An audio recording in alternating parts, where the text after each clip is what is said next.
ನಮಸ್ಕಾರ ಮಮ್ಮ. ತಮ್ಮ ಹೆಸರು ರಂಗರಾಜ್ ಅಂತ. ಹಾಂ, ಮಡೆನೂರು. ಮೈಸೂರಲ್ಲಿ ರಾಮಕೃಷ್ಣ ಗಿರಿಯಲ್ಲಿ. ಹಾಂ, ನೀವು ಯೂಟ್ಯೂಬ್ ಮಮ್ಮ ಹುಲ್ಕಲ್ ಪ್ರೋಗ್ರಾಮ್ ನೋಡ್ತಾ ಇದ್ದೀರಾ? ಹೌದು, ನೋಡ್ತಾ ಇದ್ದೀವಿ. ನೀವು ನೋಡ್ತಾ ಇರ್ತೀವಿ ಯಾವಾಗಲೂ. ಹ್ಯಾಕ್ ಬರ್ತಾ ಇದೆ ಮಮ್ಮ? ಇದು ಮಾಡ್ತೀರಿ. ಸೂಪರ್. ಆಗ್ಲಿ ಮಮ್ಮ. ಭಾಳ ಚೆನ್ನಾಗಿ ಎಲ್ಲರನ್ನೂ ಸೆರೆ ಹಿಡಿತೀರಿ, ಎಂಟರ್ಟೈನ್ ಮಾಡ್ತೀರಿ. ಮಾದೆ ಹೇಳಿದ್ದು ಮತ್ತೆ ನೋಡಿದೆ. ಬಯಲಹಳ್ಳಿ ನೋಡಿದ್ರ? ಬಯಲಹಳ್ಳಿ ಮಾದೆ ಹೇಳಿದ್ದು. ಉಗ್ನೆ ಗ್ರಾಮ ರಥೋತ್ಸವ ನೋಡಿದ್ರ? ಎಲ್ಲ ಹೇಗಿತ್ತು ಮಮ್ಮ? ಮುಂದಕ್ಕೆ ಆಚಾರ್ಯ ಮುಖೇನ ಕಾರಯಿಷ್ಯೆ ಎನ್ನುವ ಪರಂಪರೆ ಇರುವುದರಿಂದ ಸತ್ಸಂಪ್ರದಾಯ ನಿಷ್ಠರು, ವೇದಾಂಗಗಳನ್ನು ತಿಳಿದವರು ಆದಂತಹ ಆಚಾರ್ಯರ ಮುಖೇನ ಈ ಮಹಾಯಜ್ಞವು ನಡೆದರೆ ಅದರ ಫಲ ಇನ್ನೂ ಹೆಚ್ಚಾಗಿ ಅಭಿವೃದ್ಧಿಯಾಗುತ್ತಾ ಇತೋಪಿ ಅತಿಶಯವಾಗಿ ಬೆಳೆಯುತ್ತದೆ ಎನ್ನುವ ಕಾರಣದಿಂದ ಆಚಾರ್ಯರಾದ ಸೋಮಾಶಿಯಾಂಡಾನ್ ವೆಂಕಟೇಶ ಮೂರ್ತಿಯವರು ಇಂದಿನ ಈ ಮಹಾ ಸುದರ್ಶನ ಯಜ್ಞವನ್ನು ನೆರವೇರಿಸಿಕೊಡುತ್ತಾರೆ. ಧನ್ಯವಾದಗಳು ಮಮ್ಮ. ನಾಡಿನ ಸಮಸ್ತ ಜನರಿಗೆ ಶುಭವಾಗಲಿ.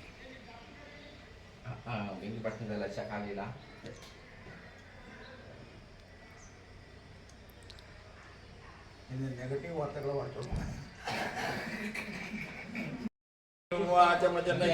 ದೇವಾಃ ತಾಂ ವಿಶ್ವರೂಪಾ ಪಶವೋ ವದಂತಿ ಸಾ ನೋ ಮಂತ್ರೇಶ ಮೂರ್ಜಂ ದುಹಾನ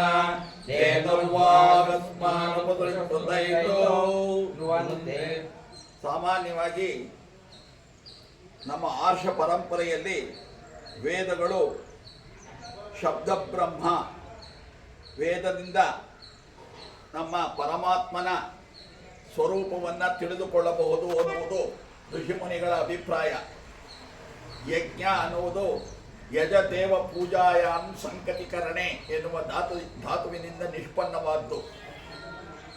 ದೇವ ಪೂಜೆಗೆ ನಾವು ಮಾಡುವ ಪ್ರತಿಯೊಂದು ಪೂಜೆಯನ್ನು ಯಜ್ಞ ಎಂದು ಭಾವಿಸಿ ದೈವಯಜ್ಞ, ಮಾನುಷ ಯಜ್ಞ, ಪಿತೃಯಜ್ಞ, ಭೂತಯಜ್ಞ ಎನ್ನುವ ಪಂಚಮಹಾಯಜ್ಞಗಳನ್ನು ನಡೆಸಿಕೊಡೋದು ಪ್ರತಿಯೊಬ್ಬರ ಧರ್ಮ. ಭಗವದ್ಗೀತೆಯಲ್ಲಿ ಶ್ರೀಕೃಷ್ಣನೂ ಸಹ ದೇವಾನ್ ಭಾವಯತೆ ಅನೇನ ತೇ ದೇವಾ ಭಾವಯಂತು ವಹ ಪರಸ್ಪರಂ ಭಾವಯಂತಹ ಶ್ರೇಯಂ ಪರಮವಾಪ್ಸ್ಯತ. ದೇವತೆಗಳನ್ನು ನೀವು ಯಜ್ಞದ ರೂಪದಲ್ಲಿ ಆರಾಧಿಸಿದರೆ ಆ ದೇವತೆಗಳು ನಿಮಗೆ ಸೌಖ್ಯ, ಸಕಲ ಮನ್ನಗಳನ್ನು ಉಂಟು ಮಾಡಿ ಸೌಖ್ಯವನ್ನು ಉಂಟು ಮಾಡುತ್ತಾರೆ. ಆದ್ದರಿಂದ ದೇವತೆಗಳನ್ನು ಯಜ್ಞ ರೂಪದಲ್ಲಿ ಆರಾಧಿಸಿ ಆ ದೇವತೆಗಳು ಕೊಡುವ ಫಲದಿಂದ ನಾವು ಪಶ್ಯೇಮ ಶರದಶತಂ, ಜೀವೇಮ ಶರದಶತಂ, ನಂದಾಮ ಶರದಶತಂ, ಮೋದಾಮ ಶರದಶತಂ ಎನ್ನುವ ರೀತಿಯಲ್ಲಿ 100 ಕಾಲ ಸುಖವಾಗಿ ಬಾಳಬಹುದು. ಇದಕ್ಕೆ ನಮಗೆ ಪರಮಾತ್ಮ ಕೊಟ್ಟಿರುವ ಸುಲಭ ಉಪಾಯ ಯಜ್ಞ. ಈ ಮಹಾಯಜ್ಞಗಳನ್ನು ನಡೆಸೋ ಒಂದು ಋಷಿಗಳು ಈಗ ಅದರ ಕಾಲ ಸ್ವಲ್ಪ ಲುಪ್ತ ಆಗಿದೆ. ಅದರ ಎಲ್ಲ ಯಜ್ಞಗಳ ಒಂದು ಸ್ವರೂಪವೇ ಈ ಸುದರ್ಶನ ಮಹಾಯಜ್ಞ. ಸುದರ್ಶನ ಮಹಾಯಜ್ಞದಿಂದ ಎಲ್ಲ ಇಷ್ಟಾರ್ಥಗಳನ್ನು ಪಡೆದು ಸಂಕಷ್ಟಗಳನ್ನು ಕಳೆದು ಎಲ್ಲರೂ ಸುಖವನ್ನು ಪಡೆಯಬಹುದು, ಎಲ್ಲರಿಗೂ ಸಮಸ್ತ ಲೋಕಕ್ಕೂ ಸುಖವಾಗುವುದು ಎನ್ನುವ ಅಭಿಪ್ರಾಯದಿಂದ ಮಹಾತ್ಮರು ಈ ಸುದರ್ಶನ ಮಹಾಯಜ್ಞ ಎನ್ನುವ ಒಂದು ಉಪಾಯವನ್ನು ಕೊಟ್ಟಿದ್ದಾರೆ. ಪರಮಾತ್ಮನ ಸನ್ನಿಧಿಯಲ್ಲಿ ಈ ಸುದರ್ಶನ ಮಹಾಯಜ್ಞ ನಡೆಸಿದರೆ ಮಂಗಳವಾಗುವುದು, ವಿಶ್ವಕ್ಕೂ ಕಲ್ಯಾಣವಾಗುವುದು, ಸರ್ವ ದುಃಖ ನಿವಾರಣೆಯೂ ಆಗುವುದು ಎನ್ನುವ ಅಭಿಪ್ರಾಯದಿಂದ ಇಲ್ಲಿ ಈಗ ಸುದರ್ಶನ ಮಹಾಯಜ್ಞವನ್ನು ನೆರವೇರಿಸುತ್ತಾ ಇದ್ದೇವೆ.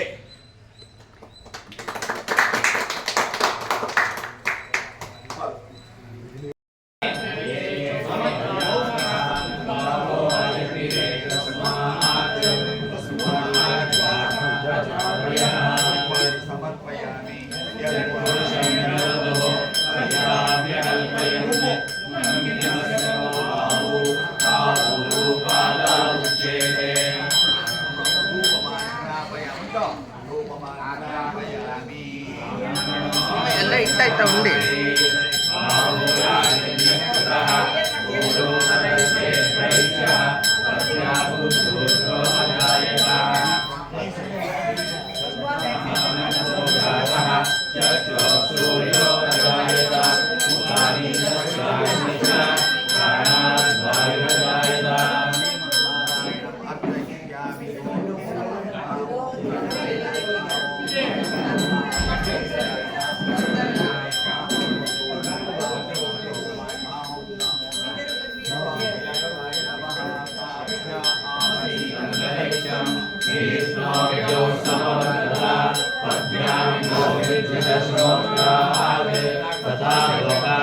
अकल्पयन् श्रीमन्नारायणं नैवेद्यं समर्पयामि पुरुषं महान्तम् आदित्यवर्णं तमसस्तु पारे सर्वाणि रूपाणि विचित्यधीयः नामानि कृत्वा विवदनीयदास्ते श्रीमन्नारायणं मन्त्रपुष्पं समर्पयामि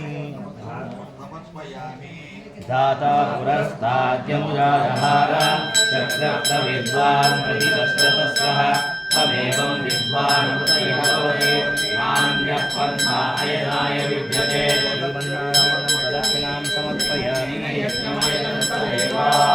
तानि कर्माणि प्रमाण्यासन् एव नाकं परिमाणस्य सर्वे यत्र पूर्वे साध्याः सन्ति देवाः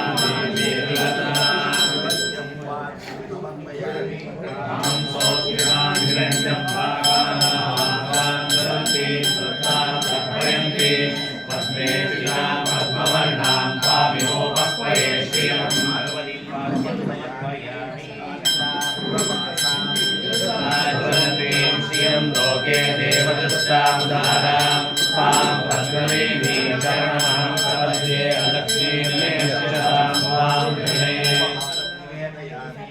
आदित्यवर्णे तपसो विचारो वनस्पतिस्तववृक्षोतबिल्वः तस्य फलानि तपसानुतं त्वमायान्तराय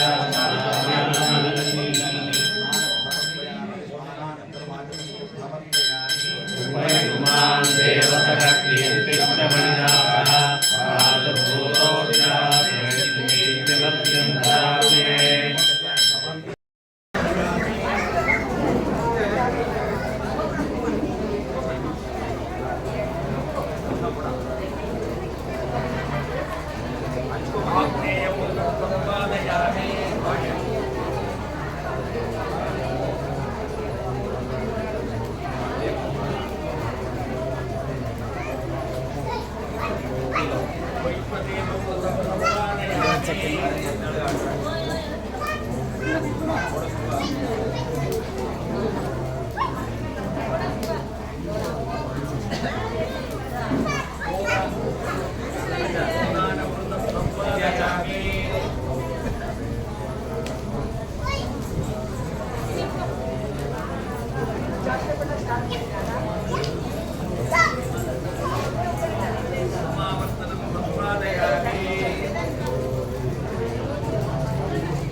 ನಮ್ಮ ಸಂಗೀತಗಳಿಗೆ ಯಾಕೆ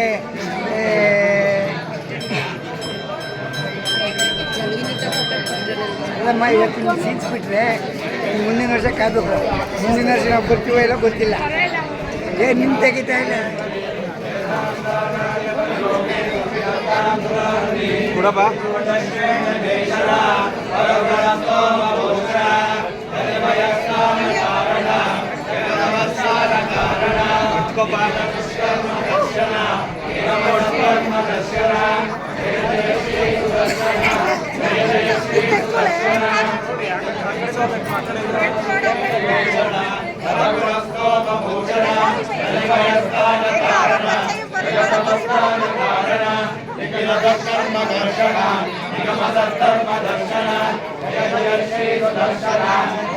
ಬ್ರಹ್ಮವಂದಿತ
ಸಂಪತ್ತು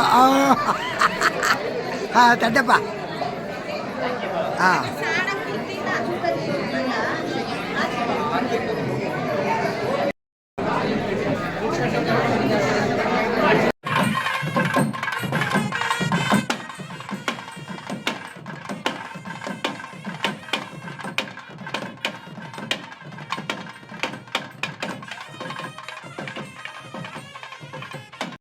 ಪ್ರಿಯ ವೀಕ್ಷಕರೇ, ನಿಮಗೆ ಈ ಸುದರ್ಶನ ಹೋಮದ ಚಿತ್ರೀಕರಣ ಇಷ್ಟವಾಗಿದ್ದರೆ ಲೈಕ್ ಮಾಡಿ, ಶೇರ್ ಮಾಡಿ, ಸಬ್ಸ್ಕ್ರೈಬ್ ಮಾಡಿ. ಅನಂತ ಧನ್ಯವಾದಗಳು.